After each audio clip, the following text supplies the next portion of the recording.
These stories are tales that have once been on the channel and have been removed by myself for one reason or another. I feel it's time to give them a second life. Welcome to the archives. This episode, The Strange and the Bizarre. Exploding Head Syndrome by TsamiTsunami. Identifying Exploding Head Syndrome, EHS.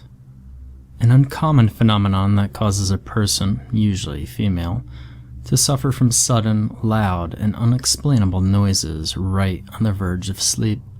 Noises which are jarring and can sound like the popping of fireworks, gunshots, the bang of slamming doors, and even loud explosions. In some cases, violent screaming or sobbing is heard. The most exceptional thing to know about the sleep disorder, that is EHS, is that noises do not occur within the head. Sounds are out of body and can be heard anywhere up to a block away by both ears. Although very little is known, psychiatrists speculate that EHS occurs when certain synapses in the brain fire off rather than settle down. What synapses and why, however, is still unknown. No one has proven this theory to be true, however, and doctors aren't even sure where to begin looking, let alone find an actual cure or remedy. Many patients have claimed that little rest and relaxation can help, but EHS never truly leaves those afflicted, and those with insomnia experience it much worse. Some claiming to see flashes of light, even short bursts of unexplained pain along with noises. In extreme cases, EHS can develop into a more serious mental illness. When I was a kid, maybe 10 or 11 years old, I began hearing things right on the verge of sleep. You know that point I'm talking about? Where you're still semi-conscious and things are fuzzy, but you're aware? That state. I'd be moments from drifting off to dreamland when, bam, this horrible loud noise would startle me awake. For the life of me, I can't really explain to you what the noise was like, what I could relate it to, but it was loud and it scared the shit out of me. For the next few months, it happened maybe once or twice a week. I couldn't really explain it, and I was terrified of bringing it up to my mother because I didn't know if she would believe me. I was an imaginative kid after all, so I kept to myself right up until I got into my teens. I remember those nights. Sometimes I didn't even get any sleep. Time after time, just as my exhausted brain would begin to drift, bam! And again, I'd be wide awake, full of terror and paranoia. Occasionally, on particularly bad nights, I'd hear other things. High-pitched noises like screaming. It's the only thing I can think of to relate it to. The final straw was the night I kept hearing the banging. It was aggressive. I was so out of it that I didn't even need to close my eyes. I was constantly in that semi-conscious state, trapped with those damn noises, when finally I saw a bright light flash through my room. It lit every nook and cranny. Like a flashbang, it made my skin hurt just being near it, even though it was there and gone in less than a second. It woke my ass up completely, and I didn't sleep at all that night. I didn't even try. So, I finally told my mom. I couldn't take it anymore. It had gotten to the point that I was failing every class because I was dozing off constantly. I was lethargic, exhausted, and it felt like my brain had begun to shut down. I felt like I was going insane. She didn't believe me at first, and I don't blame her. I wouldn't have believed me either. She hadn't heard any of the noises I told her about, and the fact that I had heard them was even more strange to her. Why did I experience it when she and Dad didn't? My inability to describe the sounds didn't help either. It took some coaxing, a little bringing up of grades, and finally she agreed to take me to a psychiatrist for a mental evaluation. Not exactly what I was hoping for, but then again, Who else to go to but a psych doctor? After a few tests, a few more weeks, and countless sleepless nights, they still had nothing but a hunch as to what my problem was. They guessed it was a rare form of synesthesia, the abnormality that causes senses in the brain to fuse together. They assumed that was why I was seeing and hearing things at the same time, but because I had only one occurrence of that, and because of my condition, they needed to do more intensive tests, the kind that even our insurance didn't cover. My mother rejected the offer immediately, even when they offered to cut the bill since I was a bit of an abnormality. I still don't blame her.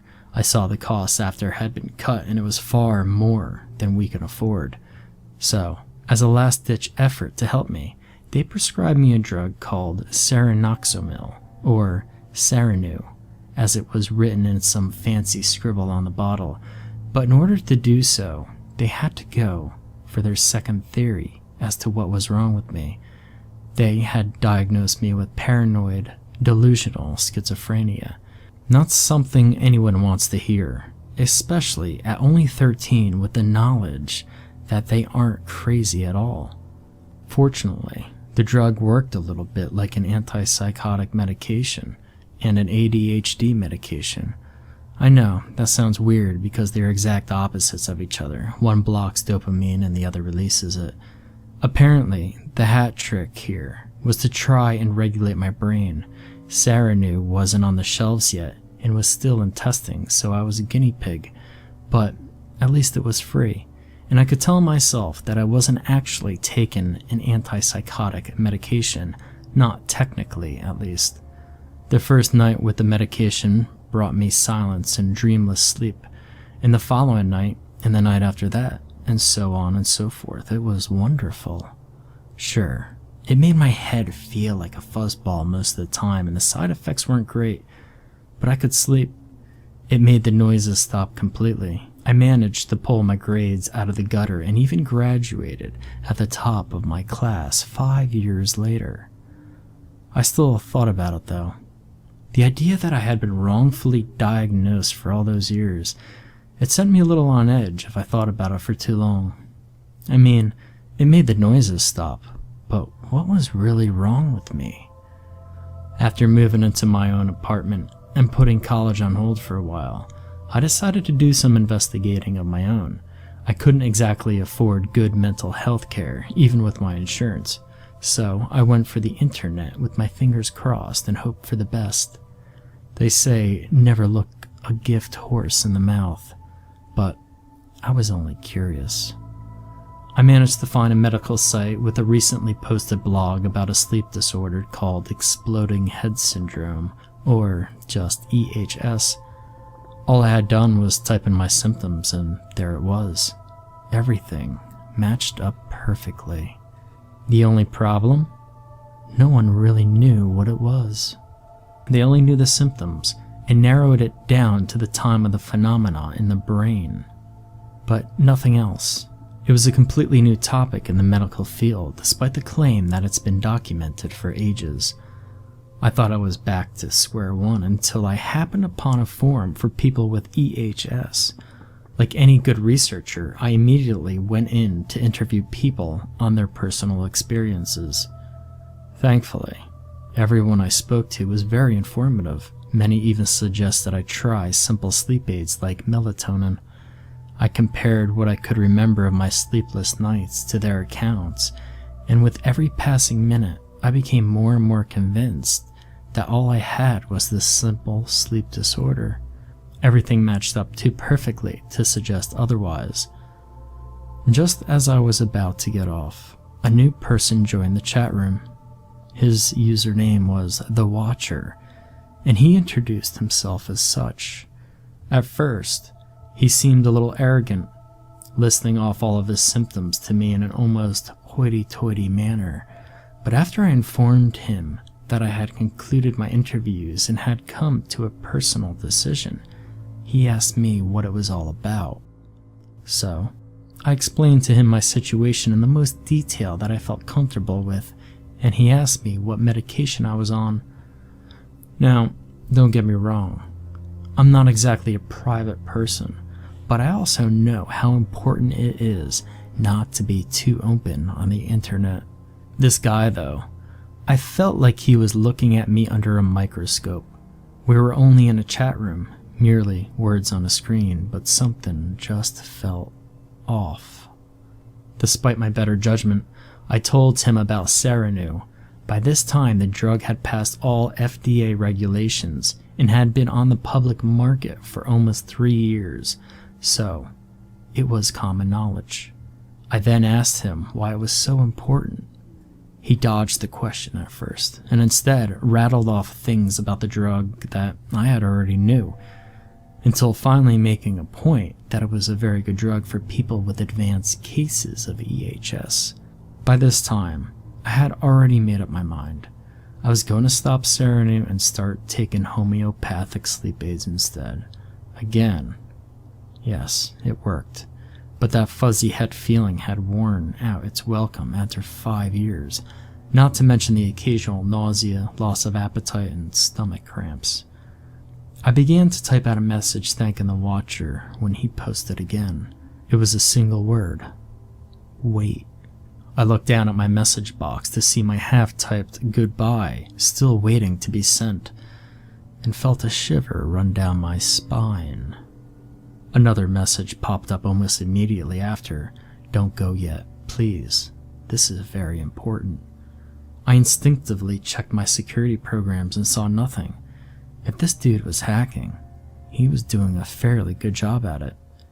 I stared at his message and gave a moment of consideration before deleting my departing message and simply responded with, "What?" His response was quick and to the point. Don't stop taking Serenu. So, with a sigh, I asked, why? He responded with, because it's the only thing keeping them from finding you. Now, I was fully freaked out and possibly a tiny bit irritated. Was this guy fucking with me? I didn't really expect trolls to dwell on medical forums, but I guess they're everywhere. Still, I didn't leave the chat. A golden rule of the internet is to never feed the trolls, but I'll admit, I was curious to see where this was going, so I asked him what he meant and who they were. I wish I'd never asked. This is what he said to me.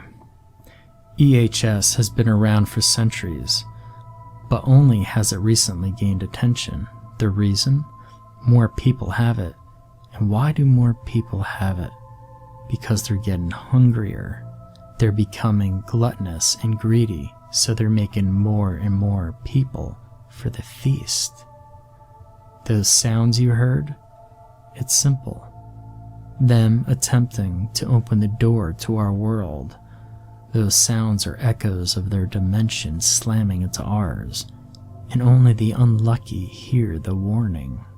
The light you saw, that's the door being yanked open. But if you wake in time, the door will close. That's why it only appears as a flash. The final warning is pain. You mentioned feeling your skin burn, but that was only a side effect of being so close to the door opening. No, the real pain felt by those with EHS is much worse. It's a rending of flesh from bone.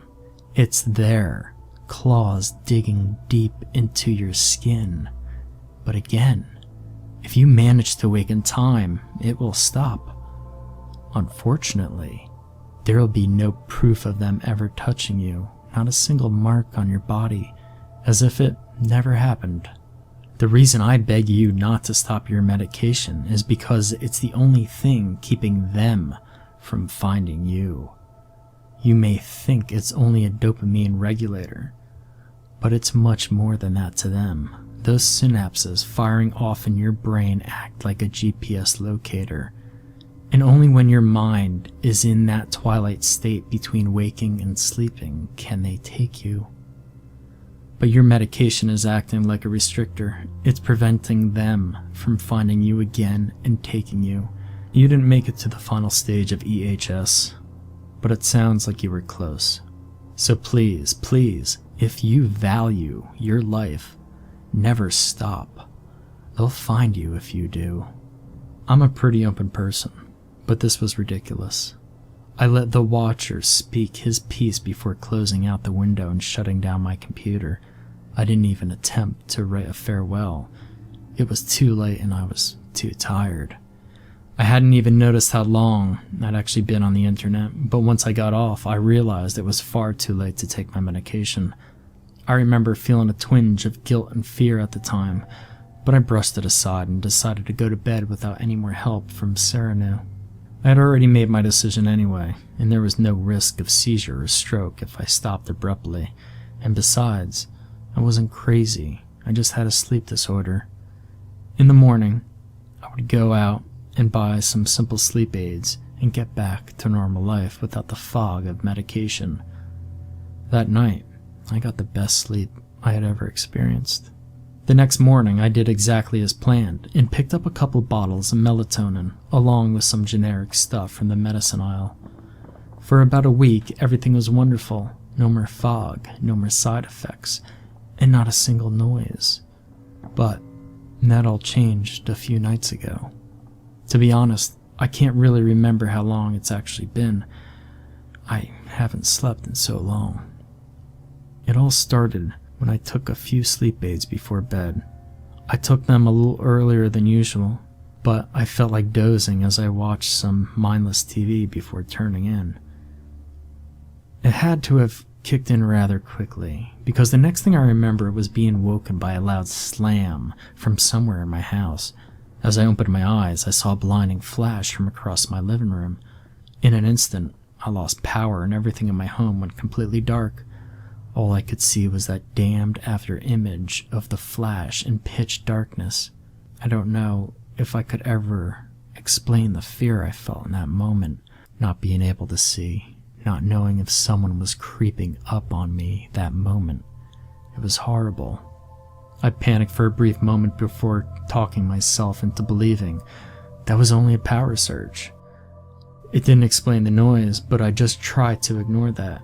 Within a few minutes, the electricity came back on, and I stayed up for a few more hours before the drowsiness became too much, and I headed off to bed.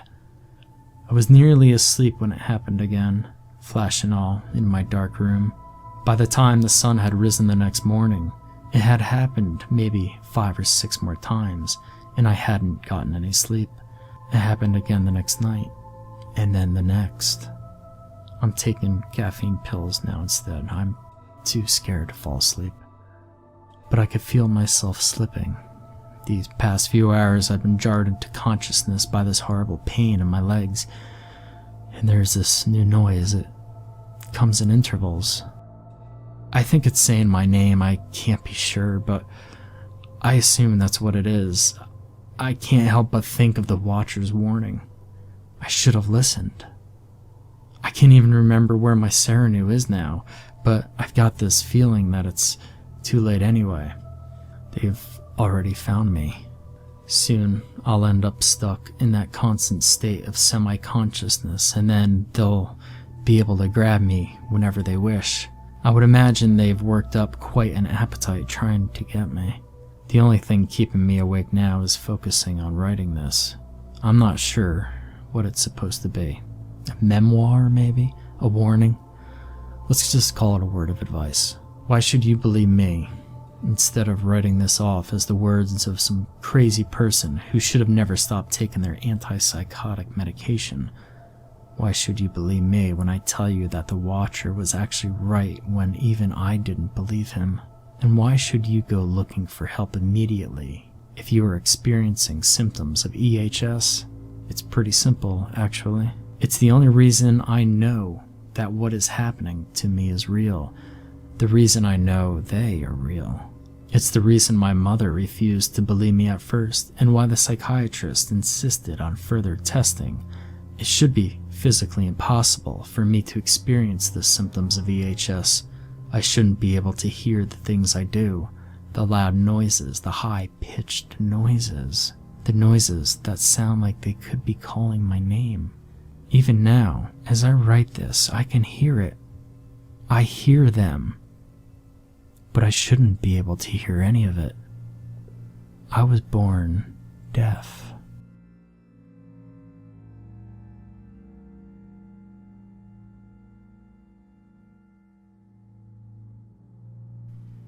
Any means necessary. Author unknown. When I was a boy, I saw a man in my closet. Now I know what you're thinking. That's just your childhood imagination creating monsters in the dark. And to that, I say you are wrong. I know you're wrong because this man was different. He was evil. I woke with the start one night, after one of my all-too-often childhood nightmares. It was strange for a kid my age to have as many nightmares as I did. And what was even stranger is that they weren't about normal kid things either. While other kids were frightened of monsters and insects and embarrassment, I was dreaming of horrid, gruesome sights of people being cleaved in two, of tortures and burning children. And all the while, there was an underlying feeling that all of it was my fault, that I somehow was the cause. As my mind slowly focused out of sleep, I began to feel like I was being watched, but the feeling wasn't threatening. The feeling seemed like that of being protected by an older sibling or parent. I sat up in my bed to take a look at my darkened surroundings. And that's when I saw it. He was tall, skinny, and shirtless, and I couldn't see most of his facial features under his raven-colored hair. He was relatively normal aside from his large black wings that looked like they were torn off of some large, ailing buzzard. "Hello, Timmy," he said. "Can you see me?" And I could only nod in response. He emerged from my closet, dragging along his large, decrepit wings. "I'm your guardian angel. Don't be afraid." I heard this, but something seemed wrong. I mean, obviously, he didn't look like any guardian angel my childlike imagination would conjure up. "Hello," I stammered. "I'm Timmy." "Oh, I know all about you, Timmy. It is my job, after all," he said with a deep bow. "I'm here to serve and protect you." I couldn't believe what I was seeing. A man had just magically appeared out of my closet, claiming to be my guardian angel. I thought I was still dreaming. Now, I wish I was. That's when I saw them. He lifted his head from his bow, and I saw them. Those two eyes, or rather, those places where his eyes should have been. Then he smiled, and his teeth looked like large, shiny black needles. And I no longer felt protected. This man, this thing, was not here to keep me safe. It was no guardian. And I screamed at the top of my lungs for my mother. She came bolting into my room and held me as I bawled and pointed frantically to the closet, screaming, "It's there! It's there!" And she went to inspect the closet, and of course, there was nothing there. Now, as I said before, I had nightmares quite often, so it was common for me to wake my mother with such stories. And as a consequence, my mother began to think of them as nothing more than a nuisance. "Honey, how many times do I have to tell you it's all up here?" she said, tapping her index finger to her head. "But this time I know it was real, Mom, I swear it," I yelled through my tears. "Go back to sleep, honey," she said as she left the room. I could only sit there in the darkness until I got the nerve to get out of my bed and exit my room as fast as I could so I could convince my mother to let me sleep in her bed. As I was leaving the room, against all better judgment, I looked back, and there I saw a clawed hand waving farewell to me from the closet, and I stiffened as I heard the creature's voice. "Sweet dreams, Timmy." The next morning was rather ordinary. I got up from my mother's bed. After a few hours of convincing, she relented. I took a shower, brushed my teeth, and ate breakfast. It was only once, when I was on the bus, that I felt that strange being watched feeling again. I looked around the bus to see if he was there, but he wasn't. And I just shook off the feeling, thinking it might have been all a dream. Then I looked out the window so I could go back to daydreaming, and I saw something. It might have been just a large blackbird, but I could have sworn I saw the monster perched on a tree branch watching me with those not eyes. Once I got to school and got set up, all seemed well again. The thing was nowhere to be seen, and I didn't feel watched. I went on with my third-grade classes just like any other 9-year-old. That is, until recess. You see, I was never much of a fan of physical activity when I was young. I much preferred books, or solitary activity, really. So, every recess I'd simply grab a book from our class's tall bookshelf and slip into a world of make-believe where no one, not even that hideous thing, could hurt me. That recess, I was reaching for a copy of Harry Potter and the Goblet of Fire to read, when I noticed a classmate of mine walking over to me. My young brain warned of two things. Either he wanted to read the same book and, being taller than I, would take it from me, or worse, he would invite me to play with him. I began to jump for the book, rushing to get it before he made contact. I tried to step on the lower shelves in order to get higher. Then I reached too far and fell, taking the whole shelf with me. All I could do was scream and close my eyes. I heard the shelf fall with a crash.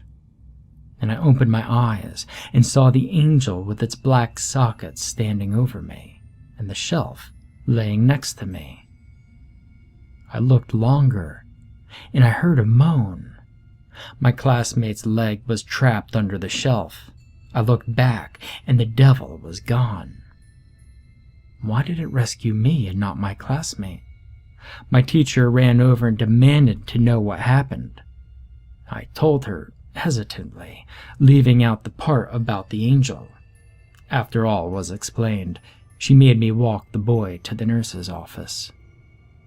I supported the kid on my shoulder with him limping and sniffling the whole way to the nurse's office. The office was located in the basement of the school where hardly any of the lights worked anymore. Once I got him into the office, I was told by the nurse to wait outside until she dismissed me. As I was waiting, he appeared out of one of the shadowy corners. "What do you want?" I said in fear. "To protect you," he proclaimed with a polite bow. "Why didn't you help my friend?" "He wasn't your friend," he said, smirking at me. "You feared him." And I stared at him. How could he have known that? "Besides," he started, "if I had helped him, you would be the one in that office." I looked back to hear the quiet whimpers of the boy, his leg probably broken. I looked back at my savior, and he was giggling at the child's pain. He quickly looked back at me and checked himself. He cleared his throat. "Well, now you understand, don't you?" he asked. "I will protect you until the end of your life by any means necessary." And then he disappeared, as if he was never there at all. The nurse came out and dismissed me. I was scared to walk back alone, but I didn't have much of a choice. When I got back, class had started. I took my seat and began to daydream again. But as I looked out the window, I met eyes with my angel perched on top of a swing set, ever vigilant. After school had ended, I was waiting for my mother to pick me up. In those days, I could wait from a few minutes to hours, depending on how my mom's work was going at the hospital. Today was a long day, and as I waited, I encountered Jack, Jake, and Alex, the school bullies. This meeting was nothing special, seeing as how beatings and harassment from them was quite normal on these late days. "Hey, Shrimp, Mama forget about you again?" Jake sneered. "Where's your daddy, punk?" Alex yelled. The large Jack just stood with his arms crossed like usual. "Go away, guys," I whined. "Oh, what's that? You want to play?"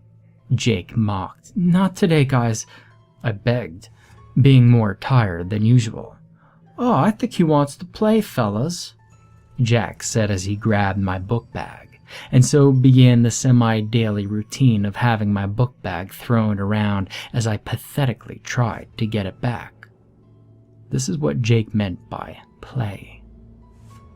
They tossed my books around as I tried to grab for them, like a sadistic game of monkey in the middle, with Jack shoving me down and punching me if I ever got too close until my mom arrived. Today ended differently, though. Much differently. As they were throwing around my books, I felt my normal sense of rage surmounting. As I became more and more distressed, I felt the presence, a dark, insidious presence. Not a second later, I saw a large wing-shaped shadow appear behind me. Jake and Alex quit throwing my bag and stared in my direction at the winged beast standing behind me.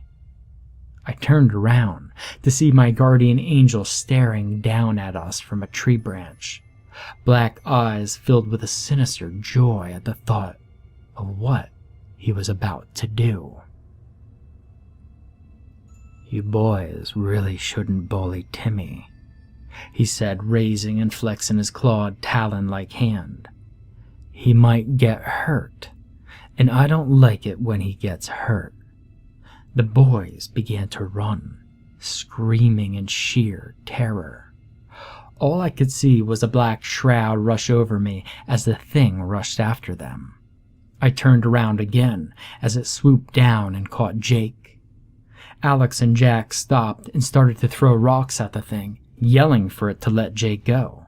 Floating and holding Jake by the neck with one claw, it began to speak. "What's the matter, boy? Don't you want to play with me? I'm buckets of fun." The angel then began to tear at Jake's chest with his free hand, tearing open Jake's chest cavity, breaking loose the ribs, one at a time. Blood was dripping onto the sidewalk. Jake and his friends were screaming and bawling their eyes out.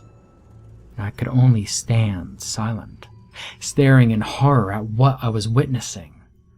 Wasn't he supposed to be an angel?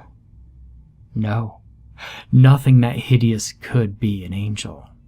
Nothing that would do something like that to a child could be an angel.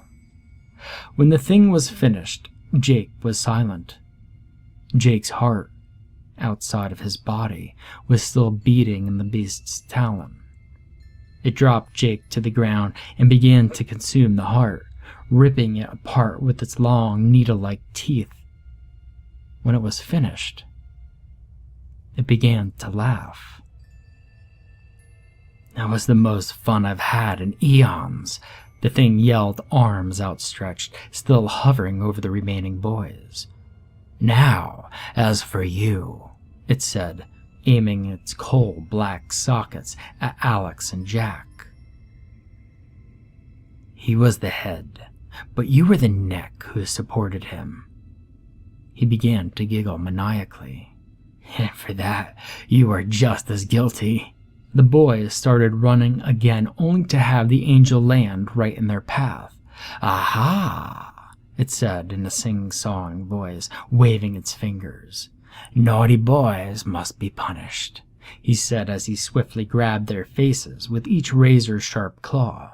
Blood poured from the places the claws met raw flesh. The angel then swooped back up with the boys in hand. And as swiftly as he ascended, the abomination dive-bombed, bringing the boys' heads forward to meet the sidewalk with massive force. The backs of their skulls burst open, leaving blood and brain matter splattered across the sidewalk. After it let go of what remained of their heads, he lapped up the excess blood on his hands with a long, black tongue, and then began to advance towards me. I could do nothing but cower with my knees folded against my chest behind a nearby tree. The thing found me and crouched in front of me, staring into my tear-filled eyes. It whispered, "By any means necessary." And he was gone in a flash of black smoke. When my mom got to the school, she immediately called the police and asked me what had happened. And I could only stare at her and whisper, "My guardian angel saved me." And that night, as I attempted to get some rest, I felt the same presence. He was there, standing over my bed. I cowered under my covers and pleaded, "Please, don't hurt me." "I can't hurt you, child," it said. "I must forever protect you from harm. I'm your guardian." "No, you're not," I yelled. "Angels don't kill people. They don't hurt little boys." There was a long pause, and the thing began to laugh. "Maybe not by you humans' definition," it scoffed. I simply hid under my covers, shaking, until I felt it move towards my closet. "Know this, kid," it said, looking back at me with those black hole eyes. "Angels and demons are feeble human constructs. Nothing more." The thing paused, seemingly in thought. "But I guess from your perspective," it chuckled, "even angels can be demons in disguise." And he was gone. Even today, he's always there. He will protect me from anything he deems a threat. Bosses, lovers, friends. He'll kill them all if he sees them as a danger to me. He'll always be there, always watching me, protecting me, until the end of my life, by any means necessary.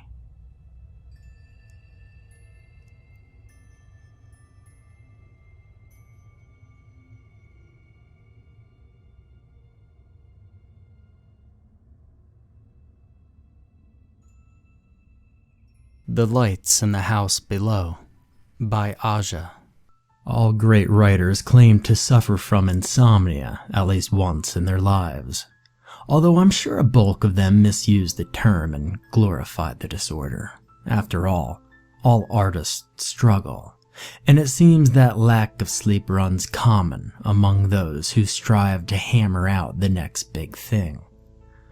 I wasn't immune to this, and at risk of sounding cliché, I simply worked better in the wee hours of the morning, unless I happened to be suffering from writer's block, which also seems to plague those of us who starve for our art. I recently moved to my home, which is perched neatly up on a hill. It's a ranch home, so there's not much around.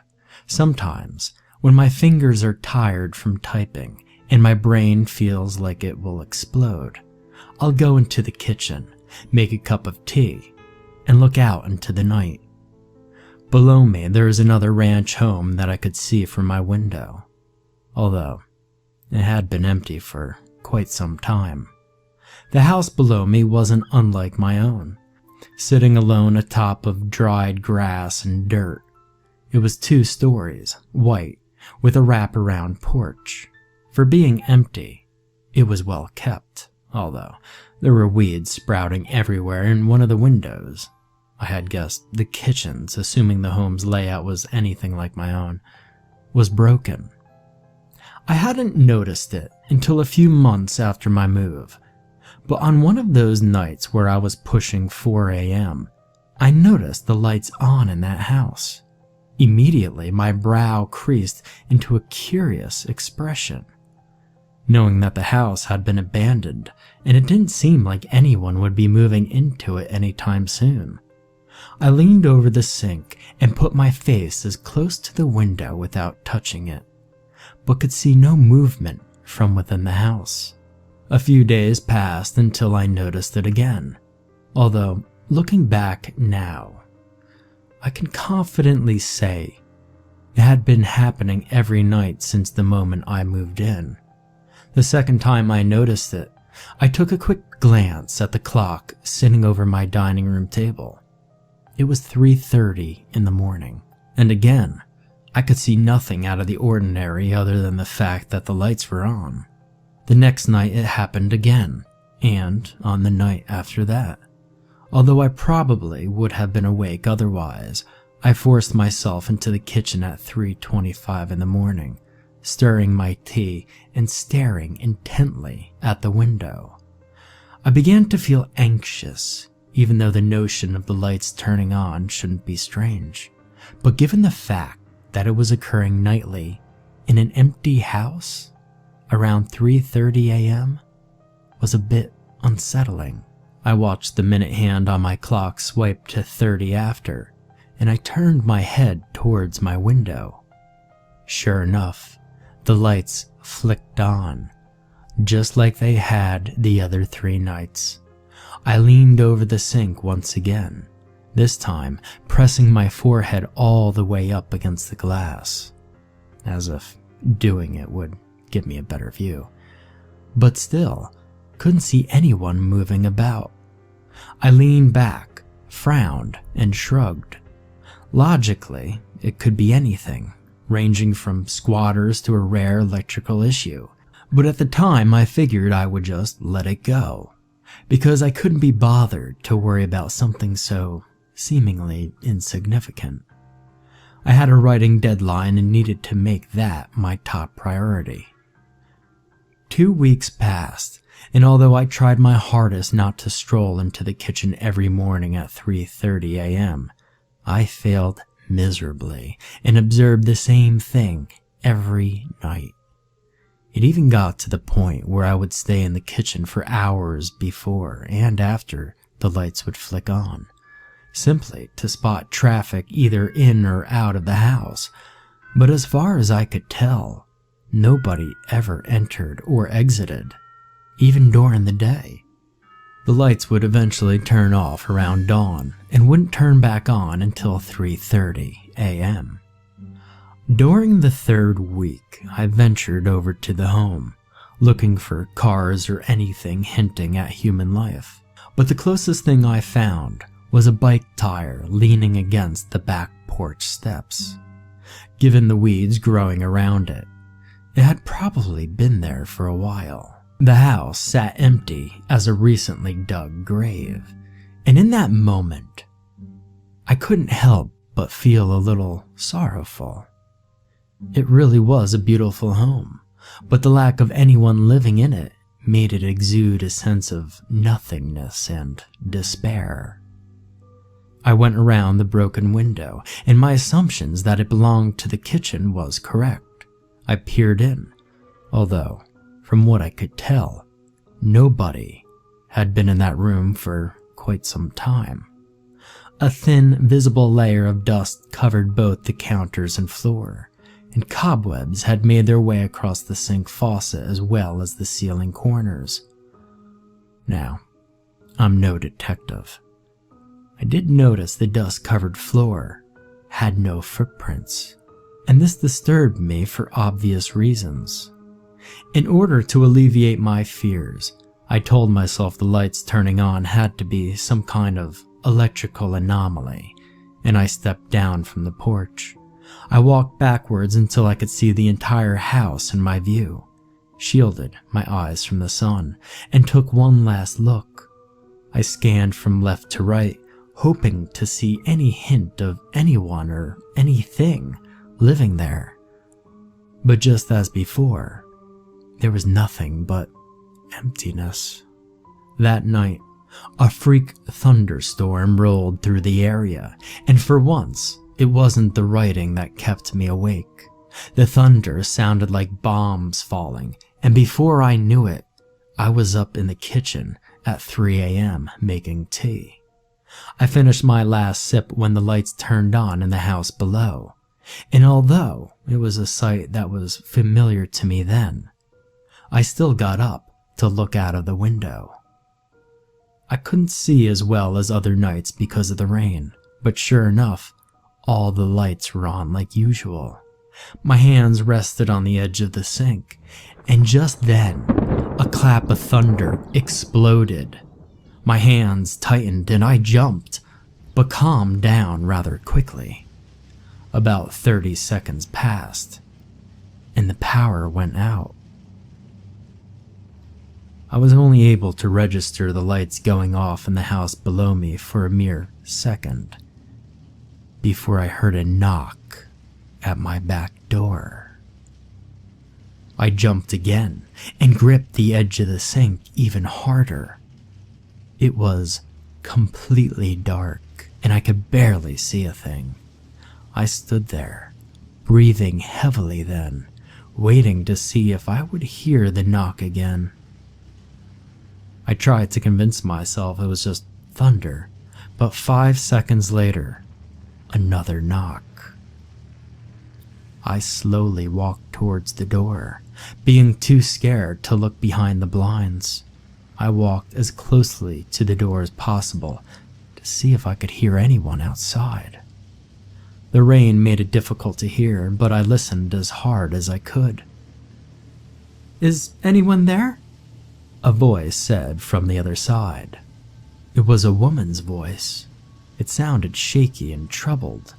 I kept quiet, too confused to respond and too frightened at the aspect of someone standing outside my door this late and in a storm.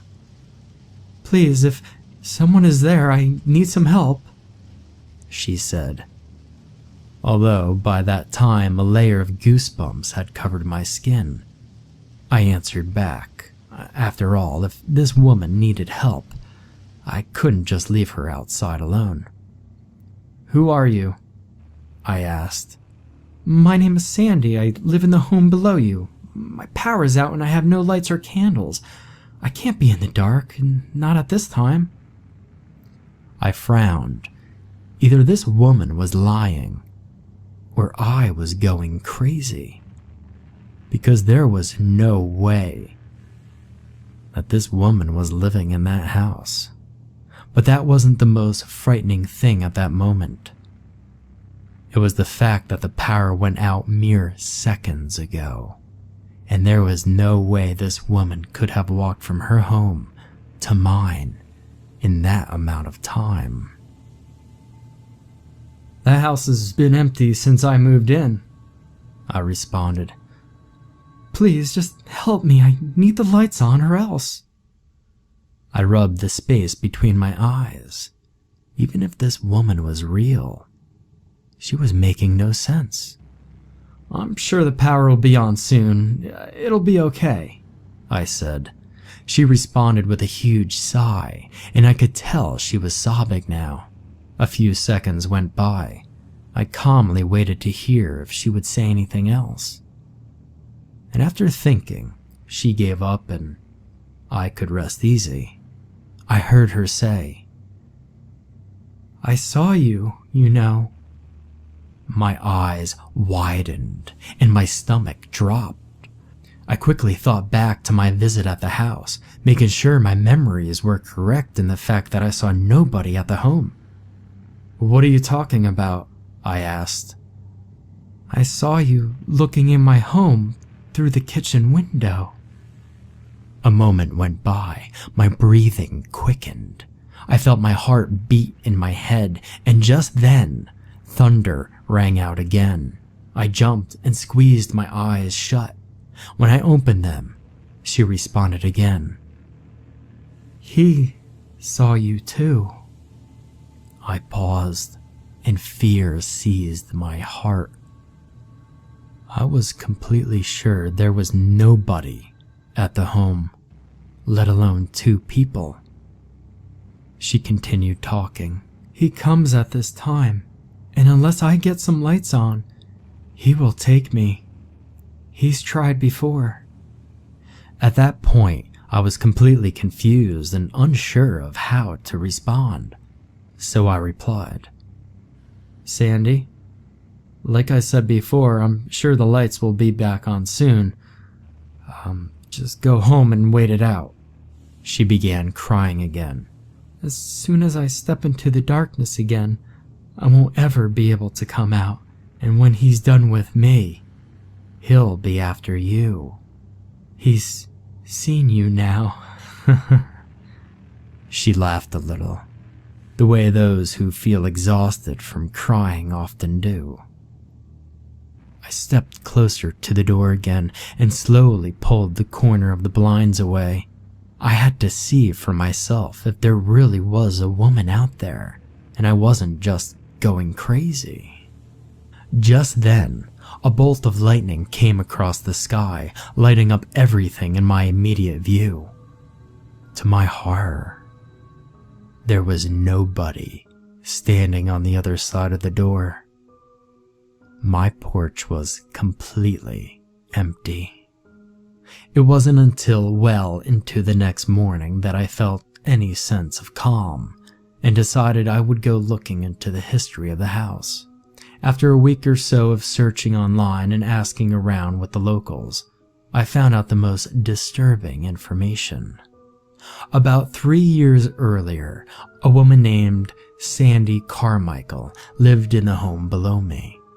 Given the fact that rumors spread like wildfire, I'm not sure how much information was the truth, but apparently, she began telling her closest friends and relatives that a being was living inside her home and came to her around the same time every morning. Apparently, this being had attacked her when she was standing in her kitchen, which led to the broken window. Although as soon as she turned on the light, it went away. Long story short, she continued turning on the lights at the same time every night in order to keep this being away. Why she hadn't just moved is beyond me, although I'm sure her story would be the same for every person who chooses to stay in an alleged haunted house. It was her home. The story continued that after about 6 months, again this is hearsay, her doctor prescribed her a sedative, and finally one night she slept through the 3:30 a.m. mark and never woke up. Her death was said to be a suicide, but some have come to believe whatever Sandy babbled on about may have been responsible. I couldn't help but to think of the night of the thunderstorm with utter terror, and am quite convinced the ghost of Sandy Carmichael visited me. One may ask why I believe this, especially those who are skeptical of the supernatural, but Sandy Carmichael said that whatever was terrorizing her was going to start terrorizing me. The lights haven't appeared in the home below me since that night. Although this hasn't done anything to calm my fears, I've started to hear strange noises in my home, and I'm worried things will escalate. I've debated whether or not to turn on the lights in my home at 3:30 in the morning, although doing so would be admitting for sure that I thought something unnatural was in my house, and I'm not quite ready to do that. There's another thunderstorm going on right now, however, and I've made sure to have plenty of candles and a flashlight just in case. I kept telling myself that all rational human beings carry extra candles and flashlights in thunderstorms, and that I'm not admitting anything, but the lights have already begun to flicker. Every time they do, my stomach turns over. It's 3:04 in the morning. I'm hoping the power stays on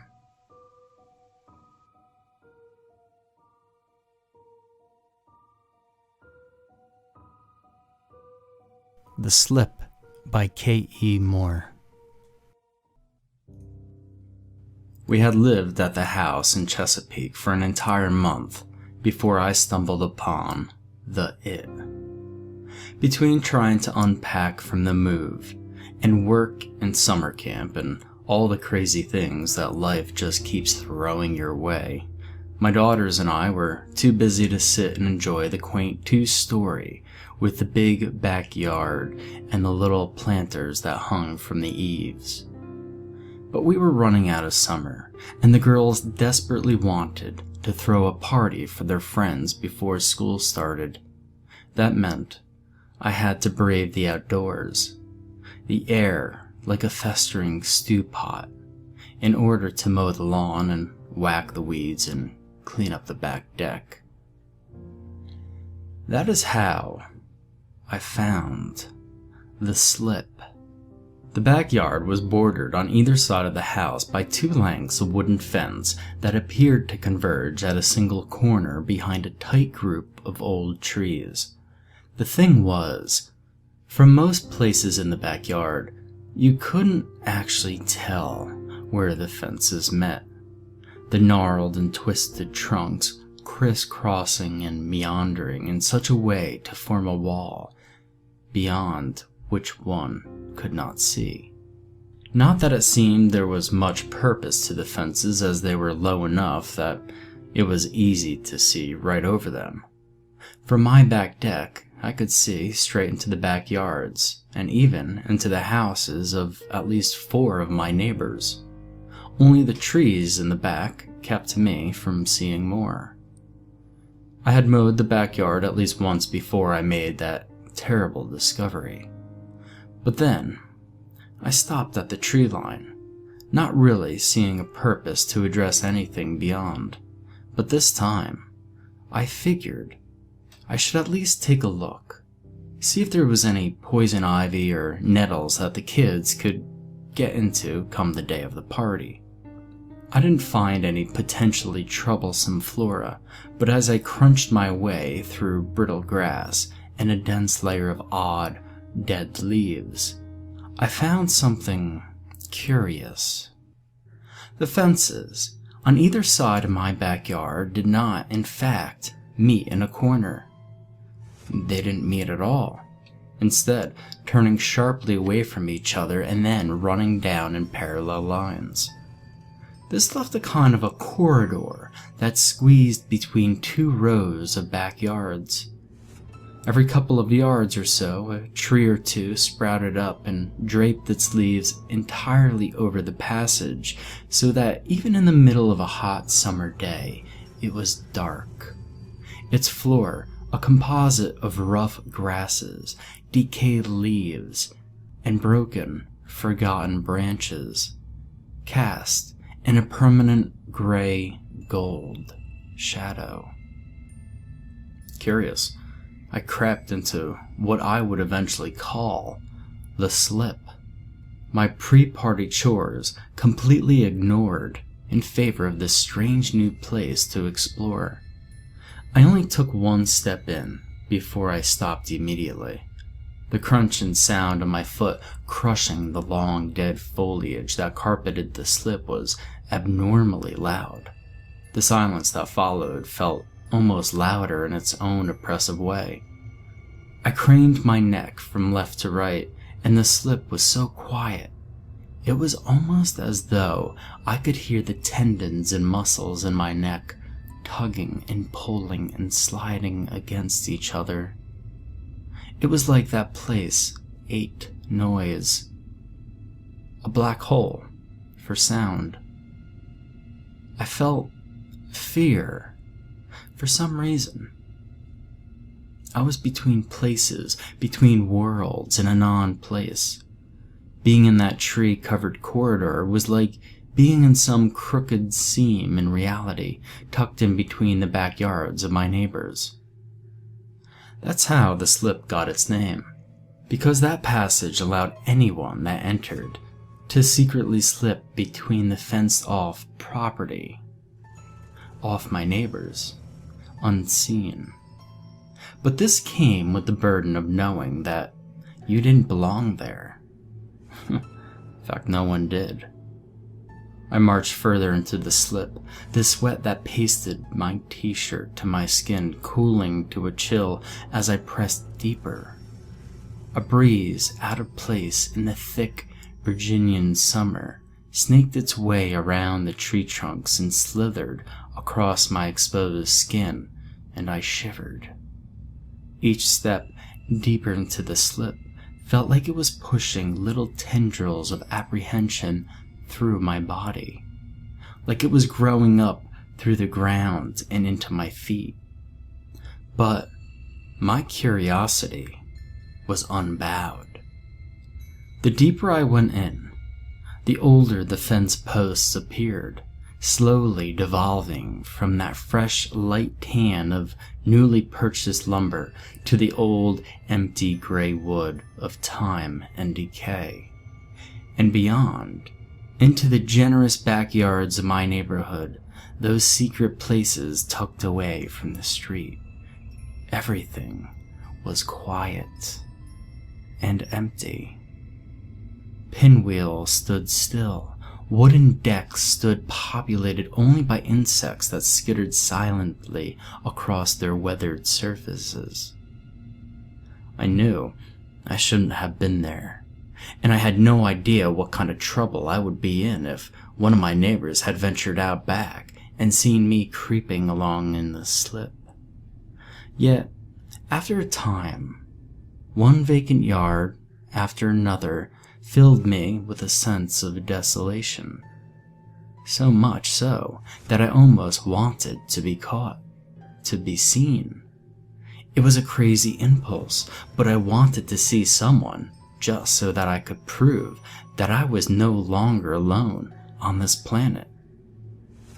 "Dad?" my older daughter yelled. She sounded so far away, but a quick glance at my watch told me I had only been in the slip for 5 minutes. I couldn't have been more than 15 yards in, if that. "Dad? What are we having for lunch?" Her voice broke whatever strange spell that place held over me. In that moment, anyway. I followed the echo of her voice out of the slip, back into the muggy backyard, and back into normal, everyday life. The slip remained unexplored for a month after that, as life has a way of keeping you busy. But from that point on, I knew it was there. A month later, the summer had come to an end. School was back, and the heat was reluctantly loosening its grip. One night, while the kids were in bed, I crept out into the deck to sneak a cigarette. The light bulb for the back deck had burned out, but that was okay. I liked the dark.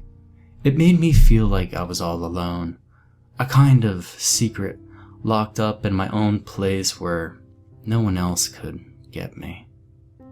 I could look into my neighbors' backyards and into their houses, and aside from the small orange pinprick of light given off by the Marlboro between my lips, I was invisible. The family in the house off to the left was having a late dinner. The mother and father, attractive in their own sterile way, looked over their children with blank, emotionless stares as they shoveled a forkful after forkful of food into their mouths. Off to the right, a balding, middle-aged man with a pot belly was watching sports on a TV that took up nearly the whole wall. Upstairs, a withered woman, I assumed, was his wife, her hair desperately clinging on to its color in the face of the oncoming invasion of gray, was reading a book. It was all very wholesome and insanely boring. But then, how was my life all that different? I came home from work every day, rushed my kids through homework, dinner, activities, and showers. My life was the same thing every single day, mindlessly counting down the hours until I got the kids to bed and could pop outside for a smoke before I also went to sleep.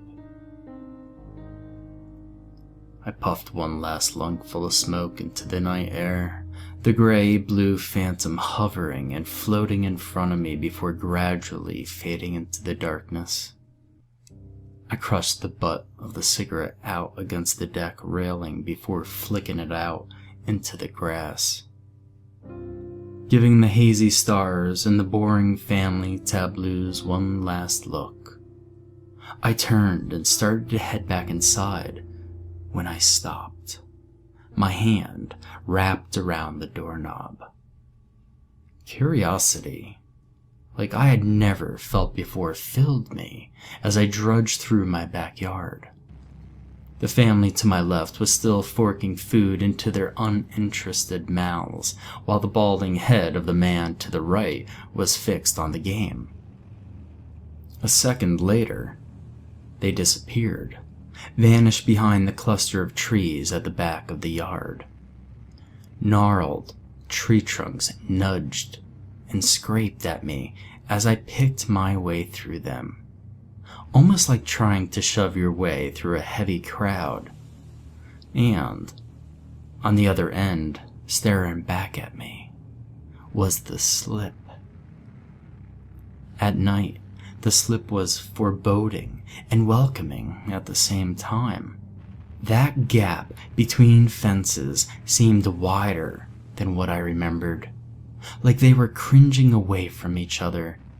Between them was darkness with shafts and runners of faint, silvery light sparsely piercing through the black.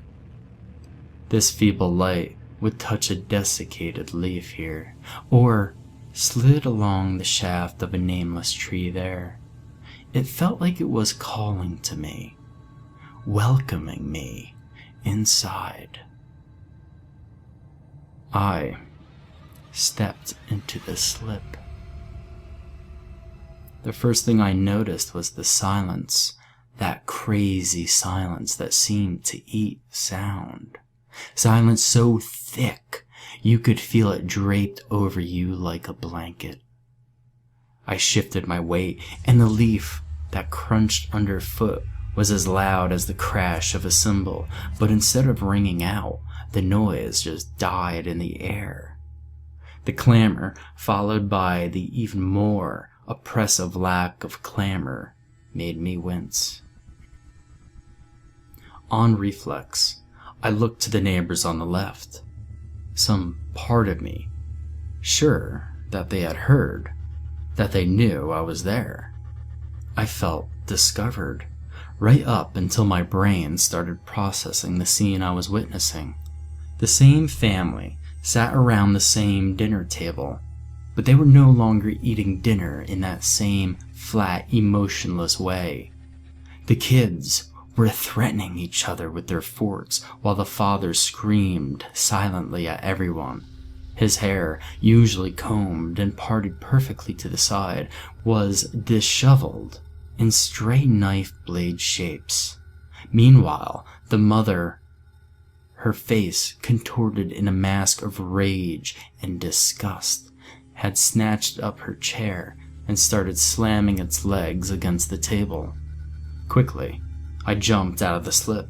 My vision of the family was broken for only an instant by a tree, but the moment I had cleared it and was looking through the window, the scene had reverted back to one of a calm and peaceful, if dull, family having a late dinner.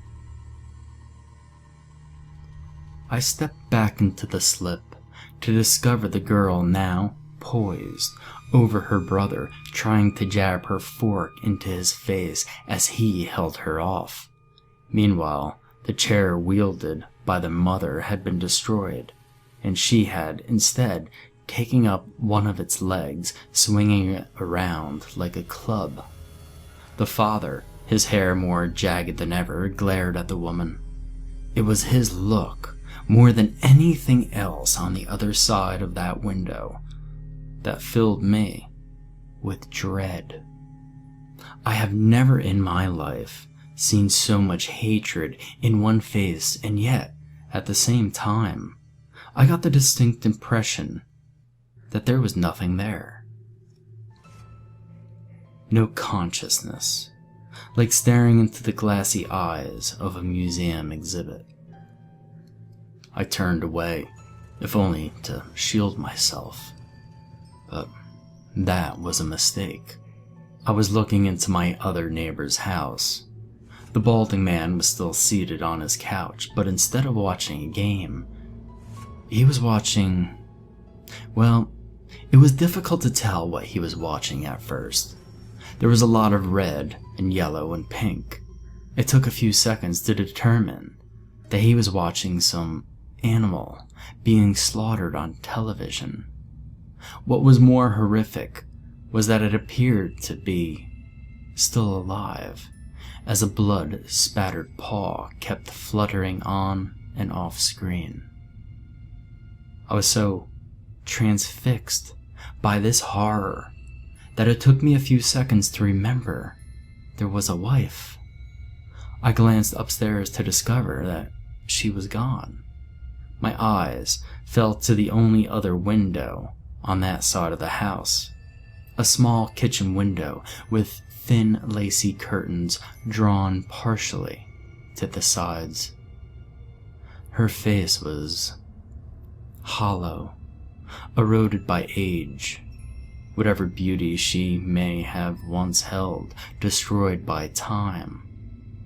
She was looking out of the window and would have seen me, or should have seen me, but her eyes were lifeless. I don't think she was seeing anything at all. At first, it looked like she was mindlessly washing dishes, the way her shoulders moved. But then, a flash of light crossed her face and she turned away from the window and disappeared. A moment later, she appeared in the large picture window behind the balding man. The image on the TV had turned into pure mutilation, a dull gray blade hammering down on the twitching meat over and over again as blood sprayed and splattered against the camera. Transfixed by the gore on the television, it took me a few seconds to realize that the woman now held a large knife.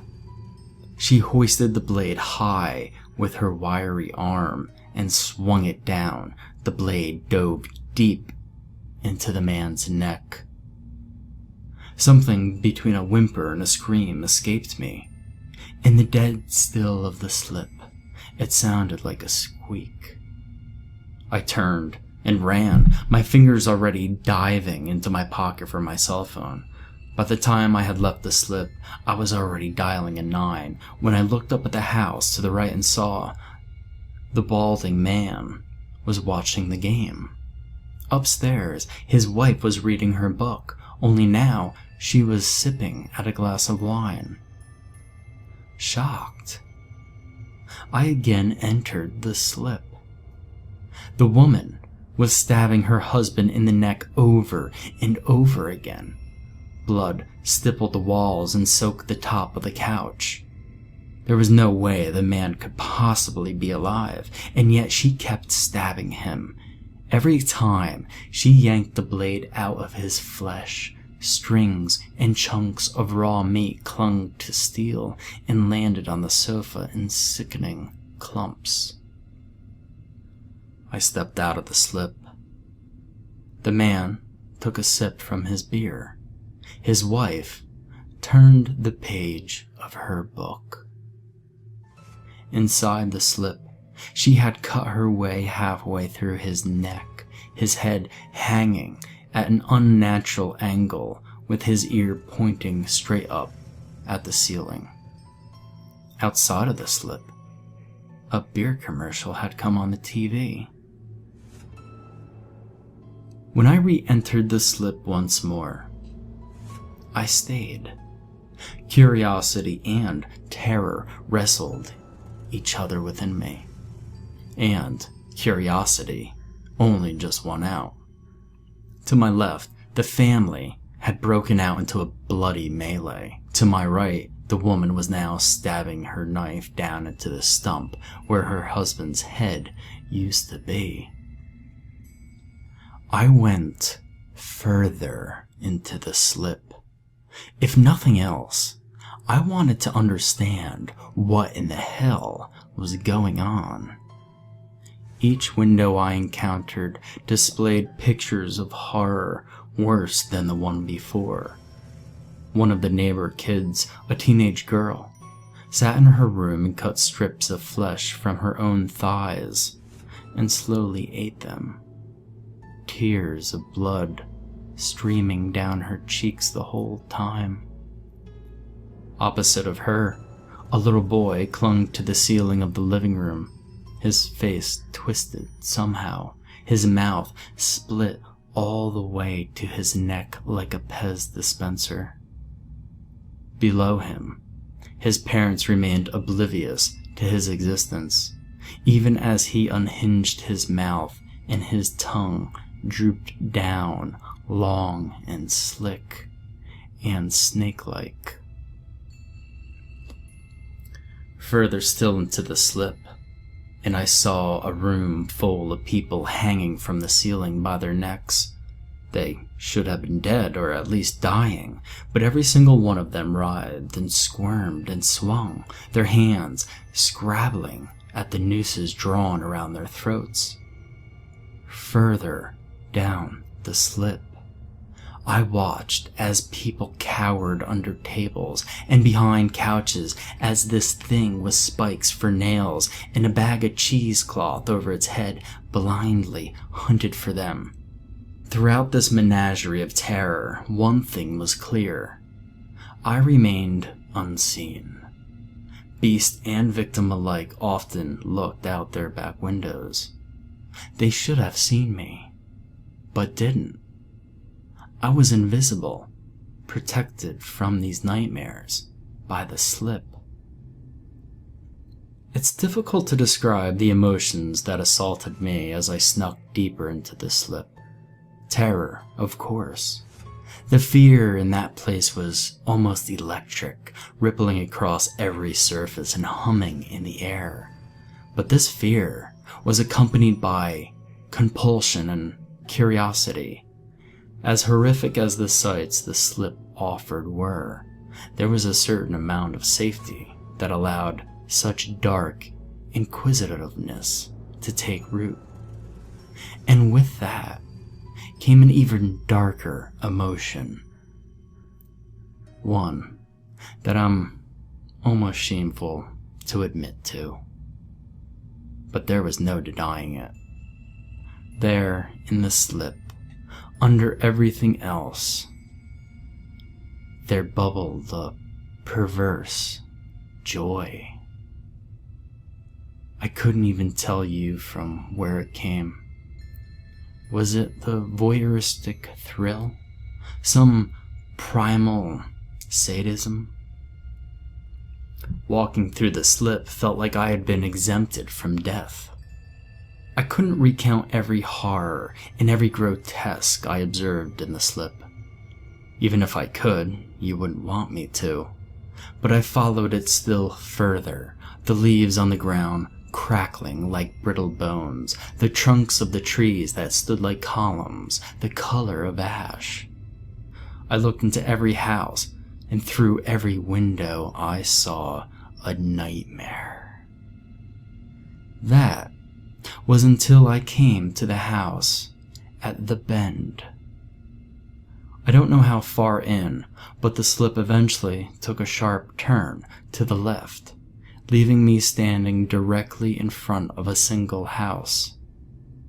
This house, unlike all the others, remained completely unlit. Not just the indoor lights were out, but nothing outdoors either. It didn't even look like the street lights that should have been on the other side of it were on. The house was hardly a shadow, a part of the night that was darker than anything else.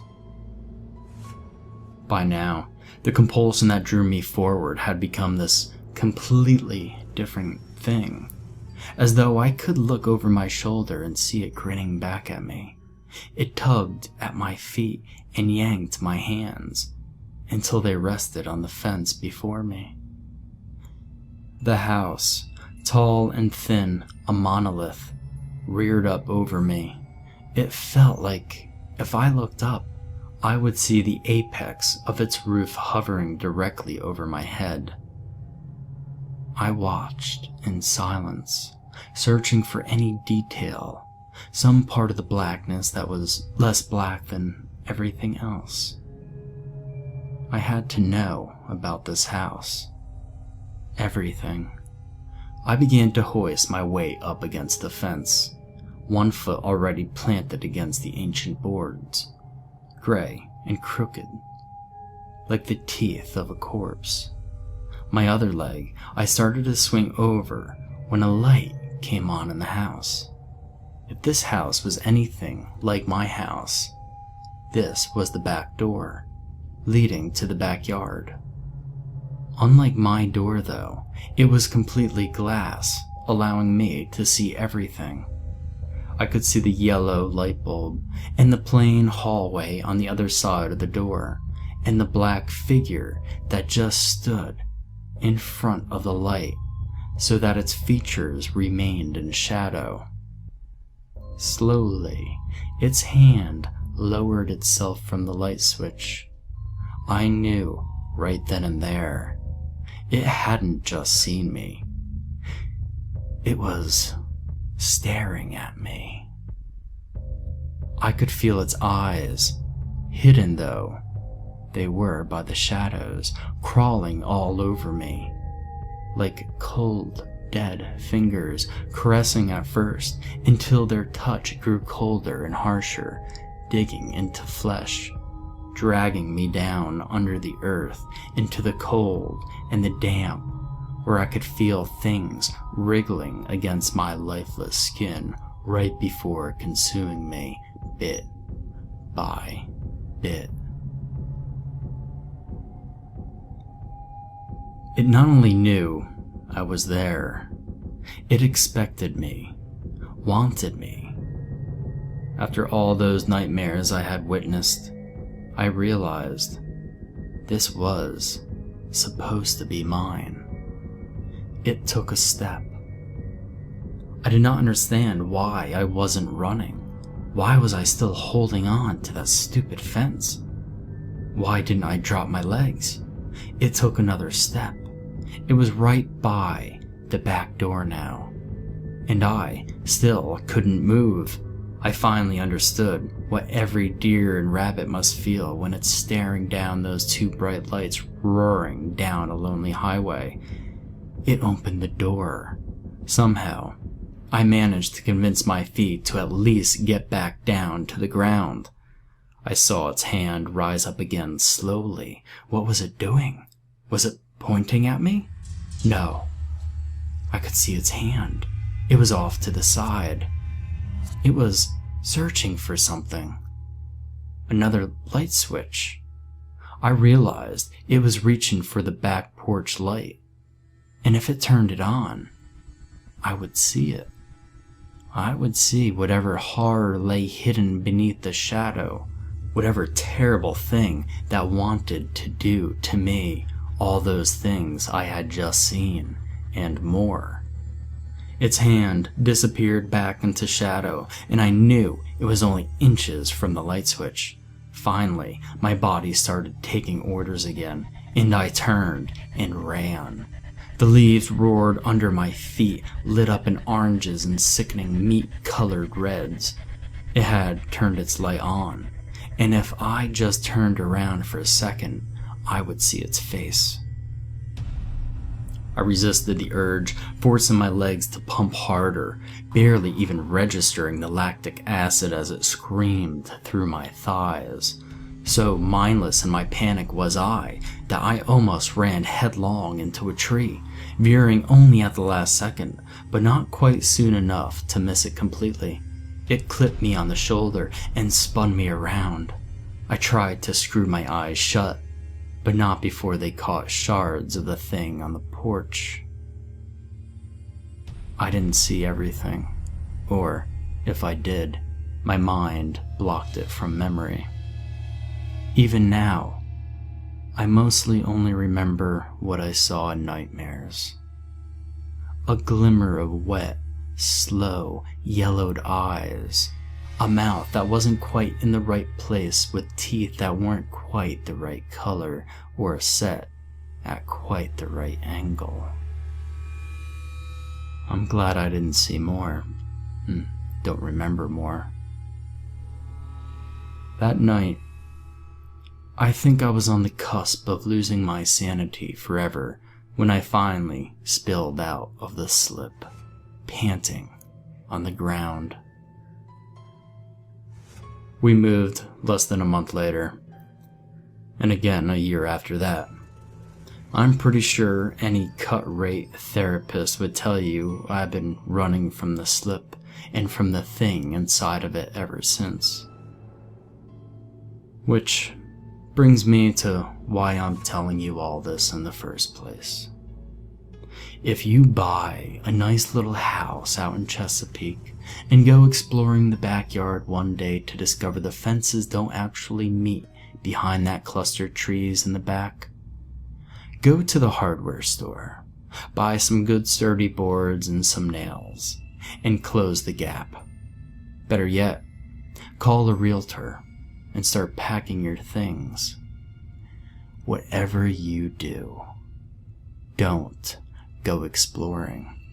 No matter how harmless that place might seem, or how intense your curiosity, there's something deep inside there, and it wants you forever.